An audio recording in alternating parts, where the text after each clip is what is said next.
Good day kalapatids, today is Tuesday, magpapainom tayo ng puro probiotic. Ayan siya. Bali kahapon nag-flushing tayo, ngayon magbibigay na tayo ng vitamins sa ating alagang mga ibon. Bali sa 1 litro ng tubig, naglalagay ako ng 3 takip na probiotic.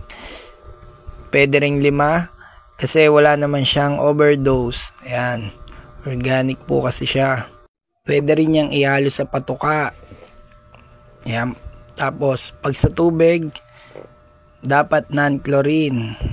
Bawal siya sa tap water para hindi mamatay yung good bacteria. Tara, magpakain na muna tayo bago natin painumin, kalapatids. Let's go!